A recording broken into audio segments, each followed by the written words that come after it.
এখন শুনবেন আজকের গুরুত্বপূর্ণ খবরের শিরোনাম। গাজা যুদ্ধের অবসান হতে পারে খুব শিগগিরই। রুশ জেনারেলকে হত্যা জেলেনস্কি নিজের মৃত্যুদণ্ড সই করেছেন। রুশ কর্মকর্তারা ইউক্রেনের গুপ্তচরদের বেপরোয়া আক্রমণের লক্ষ্যবস্তু হচ্ছেন। সিরিয়ায় যুদ্ধ শেষ হয়নি সতর্ক বার্তা দিল জাতিসংঘ। যুক্তরাষ্ট্রের পররাষ্ট্র দপ্তরের বিরুদ্ধে ফিলিস্তিনিদের মামলা। তুরস্ক ও যুক্তরাষ্ট্রের সহায়তাপুষ্ট বিদ্রোহীদের মধ্যে যুদ্ধবিরতির মেয়াদ বাড়ল। পশ্চিমবঙ্গে বাংলাদেশি আইনজীবীর সঙ্গে বিজেপি নেতার সাক্ষাৎ, চিন্ময়ের পক্ষে লড়াইয়ের জন্য প্রশংসা।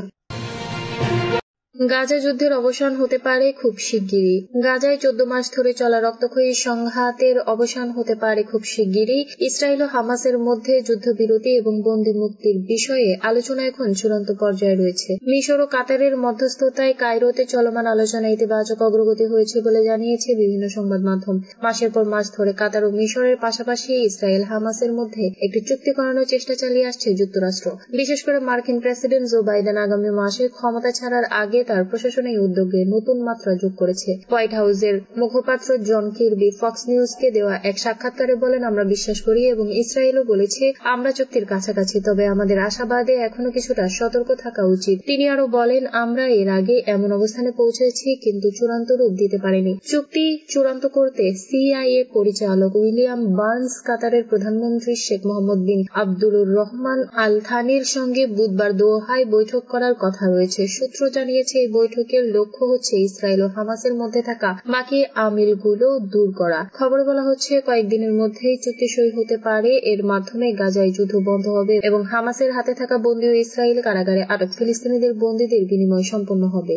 গাজায় এই সংঘাত মধ্যপ্রাচ্যের স্থিতিশীলতা হুমকির মুখে ফেলেছে এবং ইসরায়েলকে আন্তর্জাতিকভাবে আরো বিচ্ছিন্ন করেছে। যুদ্ধবিরতি চুক্তির মাধ্যমে রক্তক্ষয়ী সংঘাতের অবসান ঘটবে বলে আশা করা হচ্ছে। রুশ জেনারেলকে হত্যা জেলেনস্কি নিজের মৃত্যুদণ্ড সই করেছেন।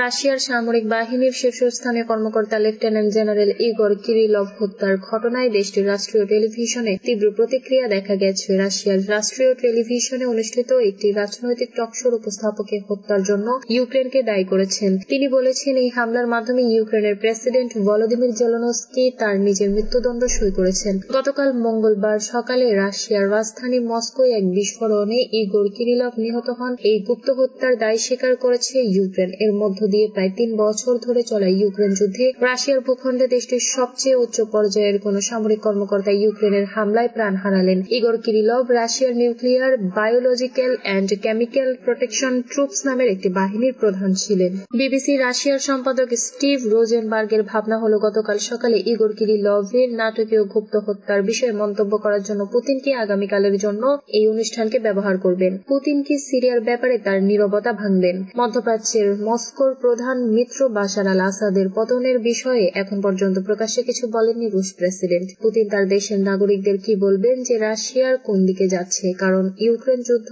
যাকে পুতিন এখনো তার বিশেষ সামরিক অভিযান বলছেন, তা 3 বছর পূর্ণ হওয়ার কাছাকাছি রয়েছে। রুশ কর্মকর্তারা ইউক্রেনের গুপ্তচরদের বেপরোয়া আক্রমণের লক্ষ্যবস্তু হচ্ছেন। অভিযানটি ছিল অবাক করার মতো পুঙ্খানুপুঙ্খ। একটি বৈদ্যুতিক স্কুটারের ভেতরে বিস্ফোরক লুকানো ছিল। দূরনিয়ন্ত্রণ যন্ত্রের সাহায্যে সেটির বিস্ফোরণ ঘটানো হয়। ইউক্রেনের কয়েকটি সূত্র বিবিসিকে এমনটা জানিয়েছে। এই বিস্ফোরণেই নিহত হয়েছেন শীর্ষস্থানীয় রুশ সামরিক কর্মকর্তা লেফটেন্যান্ট জেনারেল ইগর কিরিলভ। ধারণা করা হচ্ছে তিনি প্রথম কোন রুশ উচ্চপদস্থ সামরিক কর্মকর্তা যিনি ইউক্রেনের সর্বাত্মক যুদ্ধ শুরুর পর যুদ্ধক্ষেত্রের বাইরে নিহত হলেন। তাকে হত্যা ঘটনা রাশিয়ার সামরিক ও রাজনৈতিক অঙ্গনকে হতবাক করেছে। ইউক্রেনের গোয়েন্দা সংস্থা সিকিউরিটি সার্ভিস অব ইউক্রেন এসবিইউর বিভিন্ন সূত্র বলছে, হত্যাকাণ্ডের সঙ্গে তারা জড়িত। নিজেদের ভূখণ্ডের রুশ বাহিনীকে লক্ষ্য করে এর আগে অসংখ্য অভিযান চালিয়েছে ইউক্রেন। যুক্তরাষ্ট্রের পররাষ্ট্র দপ্তরের বিরুদ্ধে ফিলিস্তিনিদের মামলা। ইসরায়েলের সামরিক বাহিনী গাজায় চরম মানবাধিকার লঙ্ঘনের সঙ্গে জড়িত, কিন্তু তা সত্ত্বেও দেশটিকে অব্যাহতভাবে সামরিক সহায়তা দিয়ে যাচ্ছে যুক্তরাষ্ট্র। তাই ইসরায়েলের সামরিক বাহিনীর প্রতি সহায়তা কমাতে বা অভিযুক্ত ইউনিটগুলোর সামরিক সহায়তা বন্ধ করতে যুক্তরাষ্ট্রের পররাষ্ট্র দপ্তরের বিরুদ্ধে মামলা করেছেন 5 ফিলিস্তিনি। যুক্তরাষ্ট্রের স্থানীয় সময় গতকাল মঙ্গলবার মামলাটি করা হয়েছে। গাজা অধিকৃত পশ্চিম তীর ও যুক্তরাষ্ট্রের বসবাসকারী 5 ফিলিস্তিনি মামলাটি করেছেন। যুক্তরাষ্ট্রের গত শতকের 90-এর দশকে লেহি আইনের আওতায় মামলাটি করা হয়েছে। মামলায় বিচার বহির্ভূত ও হত্যা নির্যাতনের মতো গুরুতর মানবাধিকার লঙ্ঘনের অভিযোগ আনা হয়েছে। মামলার অভিযোগে বলা হয়, লেহি আইন পররাষ্ট্র দপ্তর চাইলে প্রয়োগ করতে পারত, কিন্তু তারা তা করতে ব্যর্থ হয়েছে। 2023 সালের 7 অক্টোবর গাজা যুদ্ধের শুরুর পর থেকে নজিরবিহীনভাবে ইসরায়েলের মানবাধিকারের চরম লঙ্ঘন যেভাবে বেড়েছে তা ভয়ঙ্কর। গত বছরের অক্টোবরের শুরু থেকে গাজায় বোমা বর্ষণ ও স্থল অভিযান পরিচালনা করেছে ইসরায়েল। এ কারণে 45,000-এরও বেশি ফিলিস্তিনি নিহত হয়েছেন। জাতিসংঘ ও বিশ্বের প্রধান মানবাধিকার সংস্থাগুলো ইসরায়েলের সামরিক বাহিনীর বিরুদ্ধে গণহত্যা সহ নানা ধরনের যুদ্ধ অপরাধের অভিযোগ এনেছে। গাজায় বসবাসকারী পেশায় শিক্ষক পরিচয় দানকারী মামলার একজন বাদীর ছদ্মনাম আমাল গাজা এই নারী এক বিবৃতিতে জানিয়েছেন, যুদ্ধ শুরু হওয়ার পর থেকে তিনি এখন পর্যন্ত 7 বার বাস্তুচ্যুত হয়েছেন। তুরস্ক ও যুক্তরাষ্ট্রের সহায়তা পুষ্ট বিদ্রোহীদের মধ্যে যুদ্ধবিরতির মেয়াদ বাড়ল। সিরিয়ার অদ্ভুত পরিস্থিতিতে দেশটির তুরস্ক ও যুক্তরাষ্ট্রের সহায়তা পুষ্ট বিদ্রোহী গোষ্ঠীগুলো পরস্পরের মধ্যে যুদ্ধবিরতি আরও 1 সপ্তাহ বাড়িয়েছে। তুরস্কের সহায়তা পুষ্ট বিদ্রোহীদের জোট সিরিয়ান ন্যাশনাল আর্মি ও যুক্তরাষ্ট্রের সহায়তা পুষ্ট সিরিয়ান ডেমোক্রেটিক ফোর্সেস দেশটির উত্তরাঞ্চলে মানজিব শহরের আগামী সপ্তাহের শেষ পর্যন্ত যুদ্ধবিরতি পালন করবে। স্থানীয় সময় গতকাল মঙ্গলবার যুক্তরাষ্ট্রের পররাষ্ট্র দপ্তরের মুখপাত্র ম্যাথু মিলার সাংবাদিকদের এ খবর জানিয়েছেন। সংবাদ সম্মেলনে ম্যাথু মিলার বলেন, সামনে কিভাবে এগোনো যায় তা নিয়ে আমরা তুরস্ক ও এসডিএফ এর সঙ্গে অব্যাহতভাবে আলাপ আলোচনা করছি। যত বেশি দিন সম্ভব যুদ্ধবিরতি বাড়ানোই যুক্তরাষ্ট্রের উদ্দেশ্য। সিরিয়ার অস্থিতিশীল পরিস্থিতিকে কাজে লাগিয়ে কোনো পক্ষ দেশটির বৃহত্তর স্বার্থকে জলাঞ্জলি দিয়ে ক্ষুদ্র স্বার্থ নিয়ে অগ্রসর হোক তা আমরা চাইব না, তিনি যুক্ত করেন নীতি। বিদ্রোহীদের ঝটিকা অভিযানের মুখে গত 8 ডিসেম্বর 12 দিনের মাথায় সিরিয়ার প্রেসিডেন্ট বাশার আল আসাদের পতন হয়। তিনি পদত্যাগ করে দেশ ছেড়ে রাশিয়ায় আশ্রয় নেন। বাশারের পতনের পর পরিস্থিতি মোকাবেলায় গত সপ্তাহে প্রথমবারের মতো এসএনএন ও এসডিএফ এর মধ্যে যুদ্ধবিরতিতে মধ্যস্থতা করে যুক্তরাষ্ট্র। সিরিয়ার গৃহযুদ্ধে যুক্তরাষ্ট্র একাধিক বিদ্রোহী গোষ্ঠী ও জোটকে সহায়তা দিয়ে আসছে। এসডিএফ এসব জোটের মধ্যে অন্যতম। এদের সঙ্গে যৌথভাবে সিরিয়ার ইসলামিক স্টেট বিরোধী লড়াই পরিচালনা করছে যুক্তরাষ্ট্র।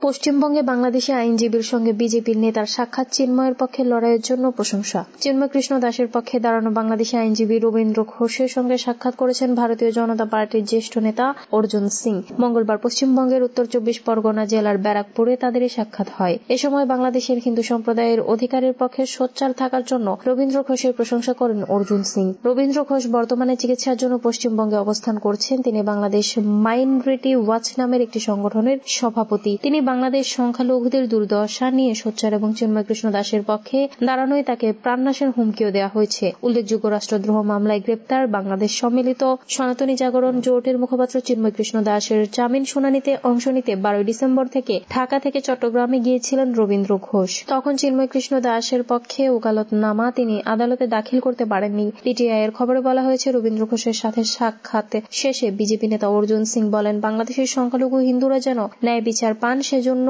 লড়াই চালিয়ে যাওয়ার সাহস দেখিয়েছেন রবীন্দ্র ঘোষ।